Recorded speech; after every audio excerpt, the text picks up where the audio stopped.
Bonjour à tous. Je voulais vous parler d'abondance aujourd'hui et de manifestation. Alors c'est clair que si vous êtes de ceux et de celles qui utilisent la manifestation, évidemment elle est en lien avec, enfin c'est pas si évident que ça, elle est en lien avec l'engagement. Alors comment? C'est clair qu'on a tous envie de manifester le meilleur, l'abondance totale, l'argent dans nos vies, une vie, un travail qui nous plaît, une indépendance, une liberté, etc., etc. Ou un conjoint, une conjointe, ou enfin voilà, l'amour de sa vie, ou peu importe, enfin les désirs, eh bien, en actionnant la loi d'attraction, donc le pouvoir de manifester, il se peut que derrière, et vous savez que je suis spécialiste des mémoires, il y ait un problème au niveau de l'engagement. Alors, l'engagement à quoi? Mais c'est d'abord l'engagement à soi-même. L'engagement à soi-même d'œuvrer pour quelque chose et quelque chose pour soi, quelque chose de grand. Et si on peut percevoir le quelque chose de grand, il faut aussi pouvoir percevoir qu'en nous, il y a quelque chose de grand. Donc là, on est directement sur l'estime de soi à travailler. Et, euh, une des mémoires visualisées récemment, c'était ça n'en vaut pas la peine. Alors, qui dit ça finalement au fond de quelqu'un? Ça n'en vaut pas la peine parce que derrière, il y avait un enfant qui, à chaque fois qu'il faisait des efforts, en fait, était bafoué, battu, humilié à l'école.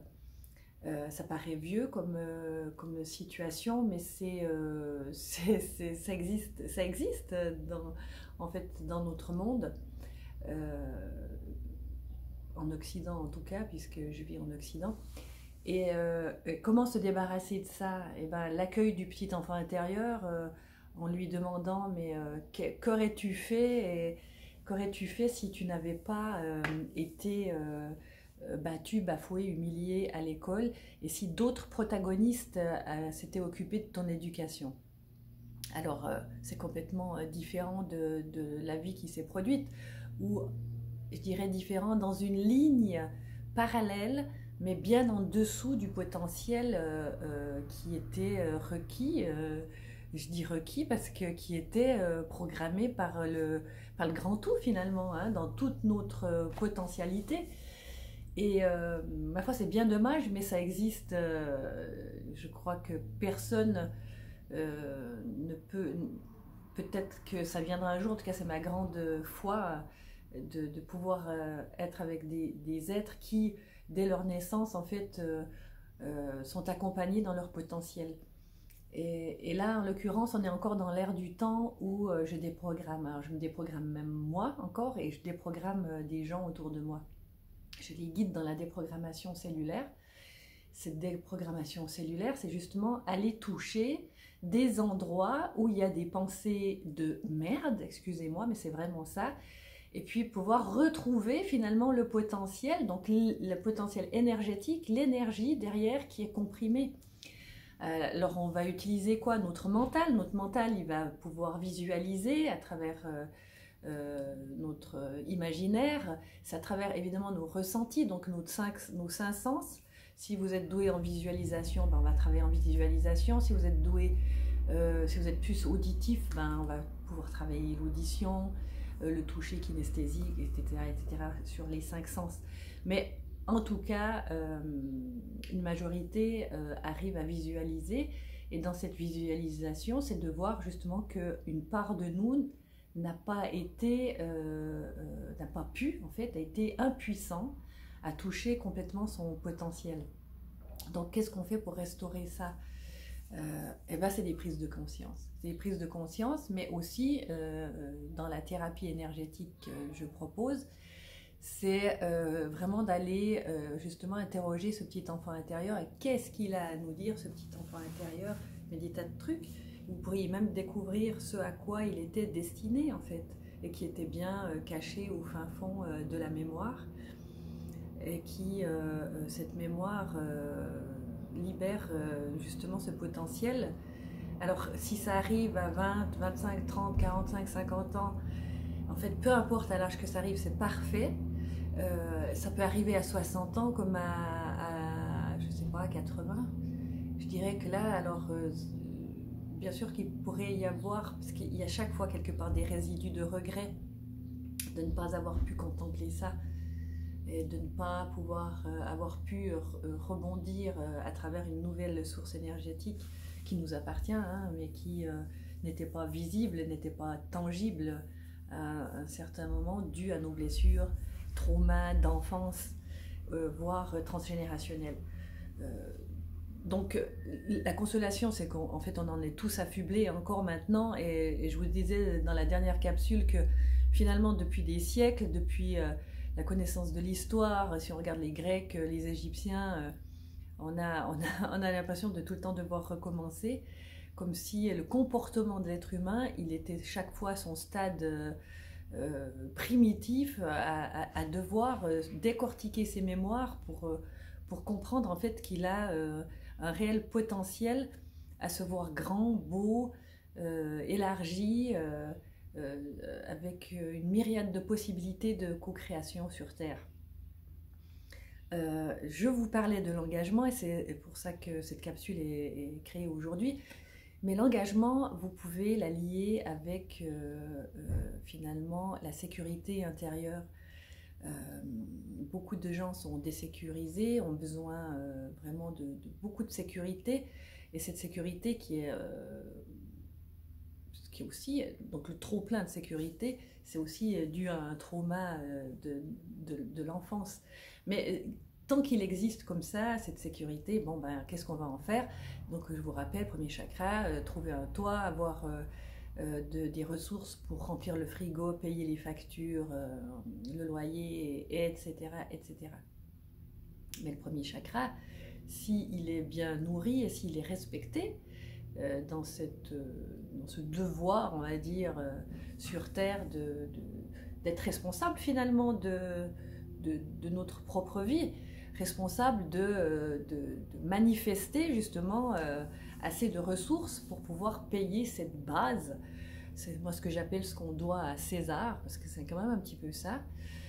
C'est donc trouver des ressources financières à l'heure actuelle en Occident pour générer assez de revenus pour payer les factures. Et ça, c'est ce que je dis, on doit à César. Donc on doit au système qui a été monté, politique, etc., là où on vit, les impôts, etc. Vous devez autre chose encore, qui est César, c'est sur Terre, mais les talents représentés sont, on va dire, nos talents, ils sont guidés par le divin, ils sont initiés par le divin. Donc de toute façon, nos talents, quand ils sont reconnus, ils doivent générer quelque chose. S'ils ne génèrent pas grand-chose, ben c'est qu'il y a encore du boulot derrière, à devoir dépecer des branches de limitations qui font stagner justement cette abondance. Donc ça, c'est quelque chose à travailler à travers ce que vous vous racontez. Et qu'est-ce qu'on se raconte? Là, je vous ai raconté une phrase, mais ça peut être n'importe quoi de limitatif que vous vous racontez. Et l'idée, c'est de revenir à vous et puis d'aller questionner. Et en questionnant, on a forcément des réponses. Ça demande un petit peu de temps d'introspection par de la méditation. Et même être tranquille, assise sur votre canapé, en train de se dire mais pourquoi je me raconte ça? C'est déjà une direction. Et vous pouvez apprendre à le faire. J'en parle tout le temps, encore une fois, de la position de témoin ou du veilleur qui permet justement de se dissocier de ces problématiques de limitation, de ces traumas qu'on a vécus pour trouver des solutions, en fait, axer son niveau d'abondance sur des solutions accessibles actuellement pour aller plus loin, voir plus loin, cheminer, etc. Donc quand on en est là puis qu'on a envie de plus, parce que nos désirs humains c'est ça, et c'est tout à fait légitime, et ben c'est déjà la première chose de demander au grand tout de nous mettre en contact avec les bonnes personnes, par exemple, pour initier de l'abondance, ceux qui ont peut-être déjà réussi, ceux qui sont sur la voie de la réussite, parce qu'on est finalement tous sur la voie de la réussite, ceux qui sont sur la voie du désir d'y aller et qui peuvent partager ce qu'ils ont compris. C'est ça en fait, les liens qu'on peut faire sur Terre, c'est redonner ce qu'on a reçu. C'est le plus beau des cadeaux qu'on puisse se faire à soi-même parce que c'est un échange énergétique puissant du donner-recevoir. Et quand vous donnez, vous recevez, etc. etc., etc. Donc, cet engagement, s'il est basé sur un manque de reconnaissance de soi, un manque d'estime de soi, il va peu s'engager.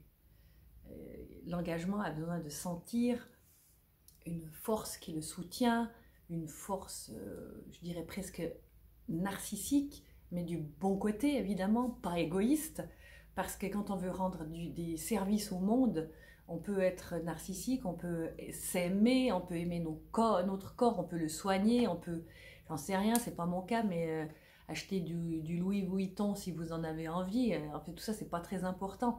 Vous voyez, mais c'est pouvoir à travers aussi la vie, s'estimer et se dire qu'on a le droit à la beauté, qu'on a le droit à la richesse, qu'on a le droit à du matériel qui agrémente la vie finalement, même si tout ça ne fait pas l'âme d'une personne. Mais quelqu'un qui est vraiment dans le donner-recevoir et puis qui se permet même finalement la folie de la richesse, de l'abondance, c'est tout à fait ok.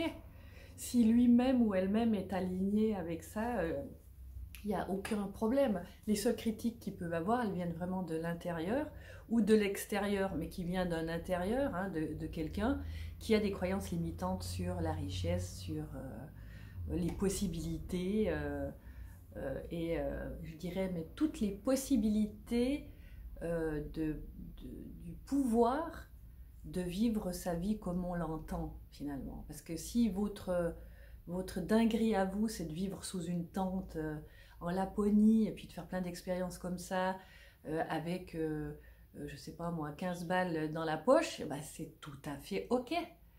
Arrivera un moment où de toute façon, cet échange donner et recevoir, enfin, les leçons de la vie, elles arrivent de toute façon pour se dire mais comment on fait pour générer, pour faire des échanges finalement, des échanges avec les autres, à travers notre talent, à travers notre plaisir de vivre, à travers notre système évolutif propre. Donc l'engagement lié à la sécurité, comment atteindre cette sécurité? C'est vraiment du nettoyage du premier chakra. Poser son chakra, c'est se poser sur Terre, c'est prendre sa place sur Terre, c'est voir ses limites sur Terre, voir son illimité sur Terre.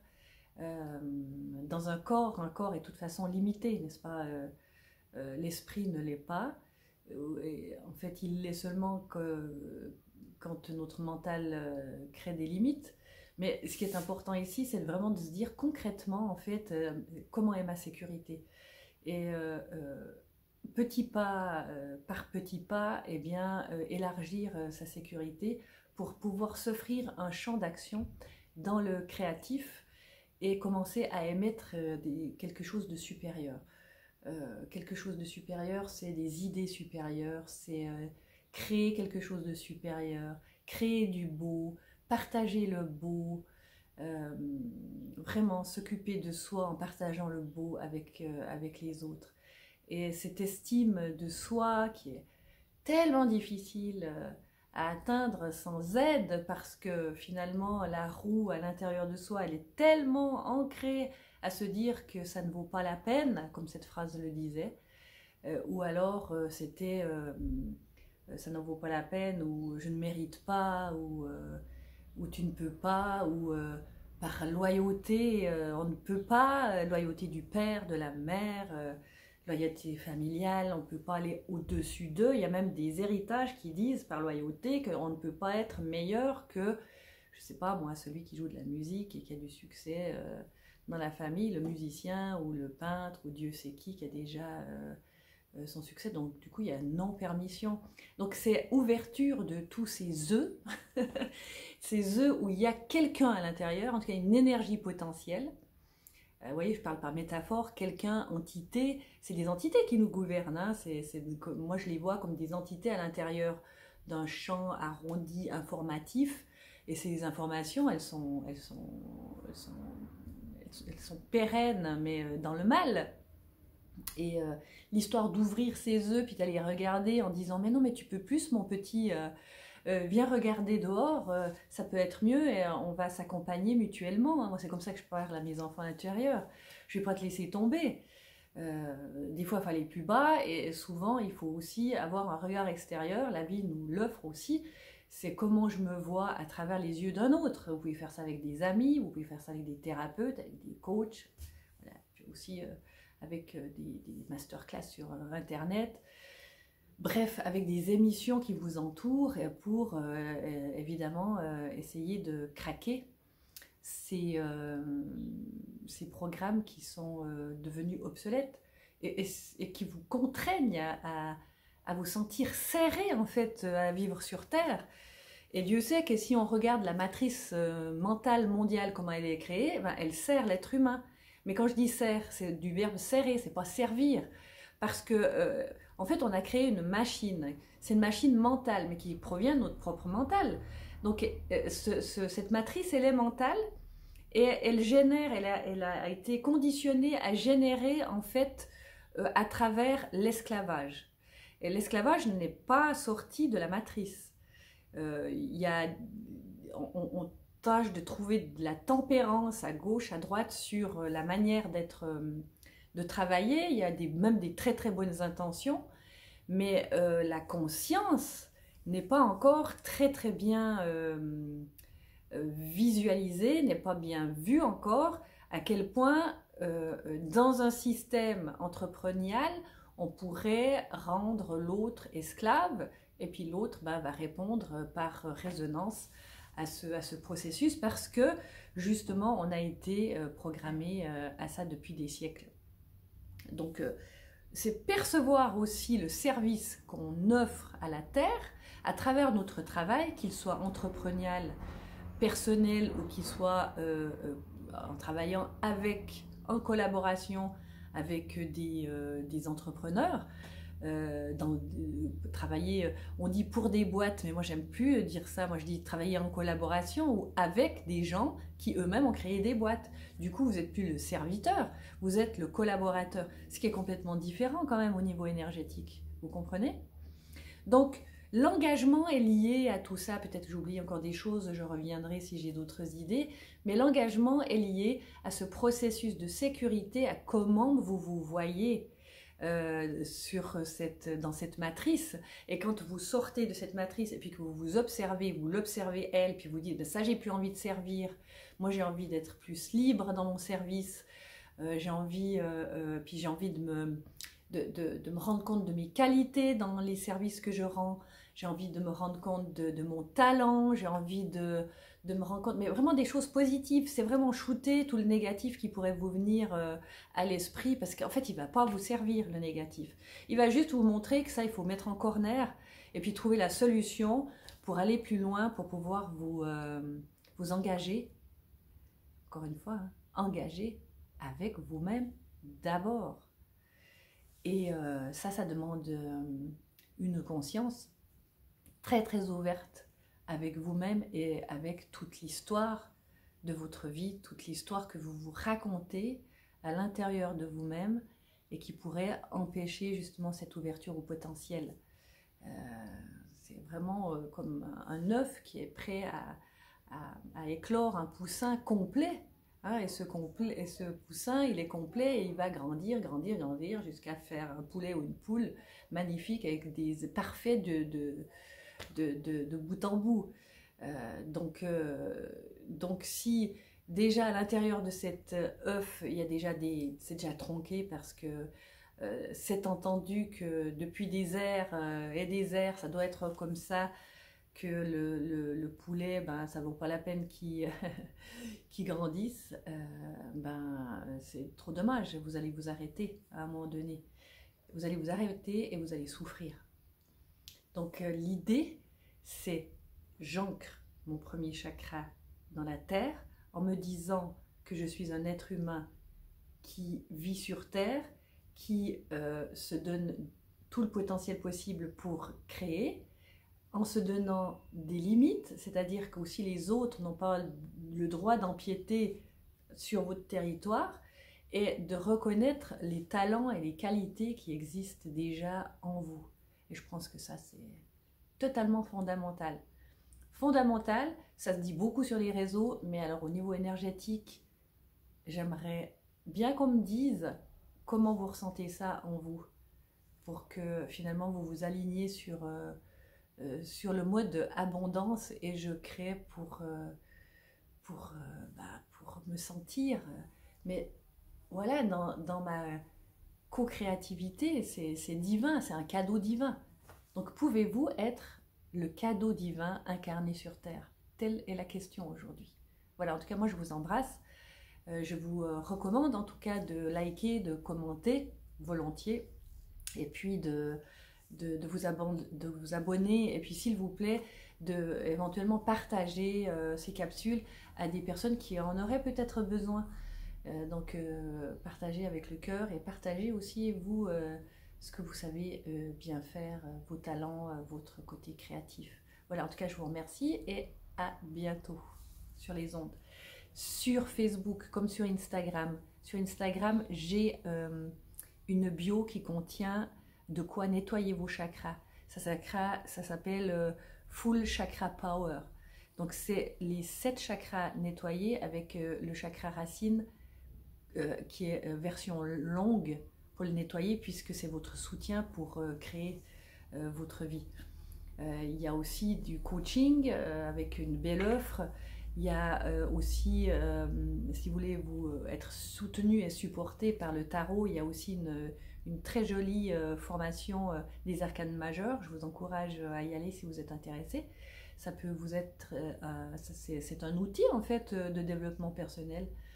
Ou si vous avez simplement envie d'apprendre pour redonner aux autres, soutenir les autres, c'est très bien aussi. En tout cas, je vous invite à aller regarder. Les livres que j'ai écrits aussi de développement personnel sont aussi sur Instagram. Voilà, je vous embrasse à tout bientôt. Bye bye.